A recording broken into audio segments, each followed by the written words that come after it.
Hey there! In the last module, we learned how to perform comparison and logical operations for if-else statements and loops. This time around, we'll focus more on sequential data structures and functions in Python. I'll also show you how loops work with sequential data. My name is Jordan, and without further ado, let's get started. Before deep diving into sequential data, it's important for us to be able to first distinguish mutable from immutable data. But you may ask, what do you mean by mutable and immutable data? Mutable means that the object is changeable even after creation. Immutable, on the other hand, means the object cannot be changed once created. I'd like to think of this as tiny houses on wheels versus houses built on lots. Tiny houses can be easily moved to another location, while houses built on lots can only be rebuilt, not moved. Tiny houses in this case would be mutable. Built houses, on the other hand, would be immutable. When coding, you need to consider the immutability of some sequential data structures. In Python, mutable objects include lists, dictionaries, and sets, while immutable objects include numbers, tuples, frozen sets, and strings. Now let's get into this further and dive into mutable data structures. First among the mutable data structures is the list. If you've tried any other programming language, you might notice that the syntax for lists is similar to arrays. Each list is enclosed by square brackets, while each element in the list is separated by commas. Lists are versatile in such a way that they can contain values of combined data types. Meaning, unlike the usual arrays, a list can have a combination of numerical, Boolean, and string values. It can even accept another data structure as a value. For example, we have these lists declared. What you'll notice in this list is that it contains a number, 2 strings, and even another list as a value. Now, is there a way to access the values, not only of lists, but sequential data structures in general? An index of 0. The same also applies to most programming languages. When we say index, we're referring to the position -1 of the value in the sequence. Let's say we want to get the first value in the favorite things list. What you would need to do is type in an opening square bracket, followed by the index, which in this case would be 0, followed by a closing square bracket. Now, if you go ahead and run the code, it will display shoes, since index 0 would mean the first element in the list, since index is position -1. Therefore, if you want to get the second element in the list, we can do this.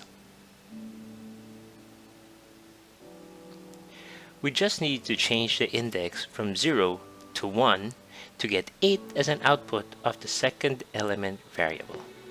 You can even change the values if you want to. Let's say we want to change the second element from 8 to eating. You can simply reassign the index to another value, just like how we do it with variables. But how about the fourth element in the list? How do we get the values inside that list?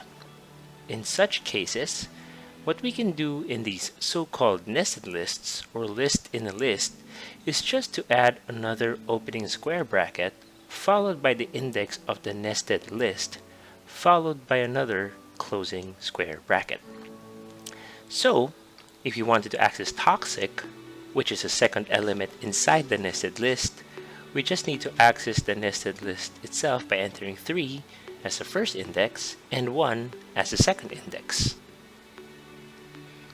As discussed in the last module, for loops are mostly used in sequential data structures. In this case, we can iterate through the favorite things list to access each value easily. What you'll notice though is that it displayed the fourth value as a list. We can also iterate through nested lists, especially if the nested list is too long. For example, we can iterate through the fourth value, circus, toxic, of the favorite things list using favorite things 3 in the for loop declaration. In combination, we can have nested for loops to iterate through values as needed, which in this scenario is necessary to access the values of the fourth value, circus, toxic. We can use the built-in enumerate function to identify what index exactly is the for loop currently iterating through. The syntax will change slightly to be as follows. In this code, we're using two for loops, an if-else statement, as well as the enumerate function to identify the index of each element per iteration. Being able to know the index allows us to execute another for loop if the index is 3. A simpler way to do this is by using increments. For example, instead of using the enumerate function, we're manually tracking the index by incrementing the index value by 1 per iteration. This allows us to track if the current iteration is already at index 3. You can also add values to lists. The simplest way to do this is by using the built-in append function, which adds the value to the end of the list. Simply call the name of your list followed by a period and the append function, enclosing the value you want to add. There are also a lot more built-in methods available for you to use lists flexibly, such as count, pop, and sort. So feel free to explore these built-in methods to your liking.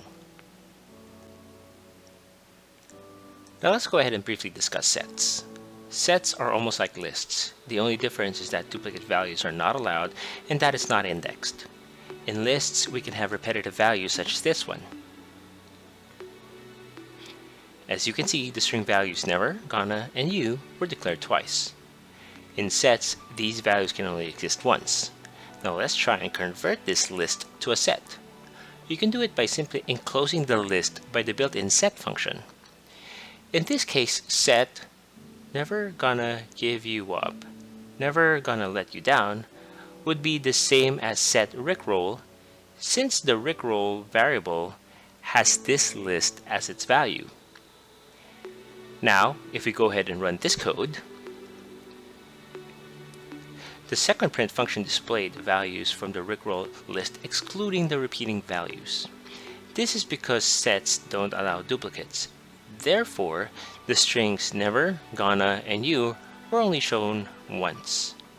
As you can see, the square bracket also got changed to curly brackets. This is the syntax for sets. To declare sets in Python, simply enclose a single comma separated values with curly brackets instead of square brackets. Now, try to run the code again. Did you notice the arrangement of the values in the set changes every time you run the code? This is because sets don't retain the order of the values, unlike lists. We can access each value by using a for loop, but we can't access it the way we do with lists since sets don't have indexes. Therefore, in summary, a set contains a sequence of unordered, non-repetitive values. You can also add values to sets just like lists, but instead of append, sets have the add function. Simply call the name of your set, followed by a period, and the add function, enclosing the value you want to add. Just like lists, there are also a lot more built-in methods available for sets, such as remove, union, and difference. So again, feel free to explore these built-in methods to your liking. Lastly, we have dictionaries. Although dictionaries are also using curly brackets, just like sets, dictionaries use comma-separated key-value pairs, unlike lists and sets which only have single comma-separated values. Let's take a look at this example of dictionary, which contains 4 tracks with their corresponding singers and song titles.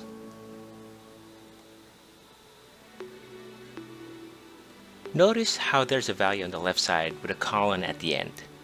That's the key for the pair, while the value on the right side is simply called a value. Hence the term key-value pairs. Keys in dictionaries can be compared to indexes in lists. Just like lists, dictionaries can accept different data types. If we go ahead and replace the keys and values with integers, floats, and Boolean values, the dictionary would still work. You can even go as far as using lists and sets as its value. In this example, we used lists as the value for both pairs. Now the question is, how do we access these keys and values? The third and last logical operator, not, basically just negates the result of a condition or a logical expression. For example, if we use the not operator on the answer variable, which contains the Boolean value true, the output will be false since this is the opposite or inverse of true.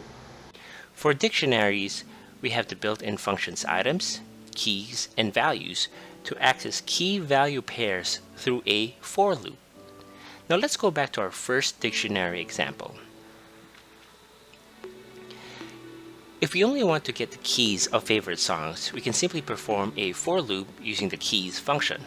When creating the for loop, simply add a dot after favorite songs, followed by the word keys and an open and closed parentheses. This should only display the artists, not the song titles. Now, if you want to print just values, then we could do something similar using the values function. Again, bear in mind that these loop iterators can be named anything, although it's good practice to be as consistent and descriptive as possible with names. Lastly, to access both keys and the values, we need to use the items function. This time around, we need to have two iterators, one for the keys and one for the values. Just be careful. In case you have lists, sets, or even another dictionary as dictionary values, make sure to have nested for loops just like how we did it a while ago with nested lists to be able to iterate properly. Now, let's quickly move on to these two immutable Python data structures, tuples and frozen sets. I'd like to think of tuples as strict lists. The only difference between tuples and lists is that you can't change the value of the elements, and that we use parentheses to enclose elements instead of square brackets. Since tuples are immutable, we can't do the following. For the fourth element, circus and toxic though, we can still make changes inside that list since lists are mutable. Likewise, for frozen sets, they're just strict sets, meaning the values cannot be modified.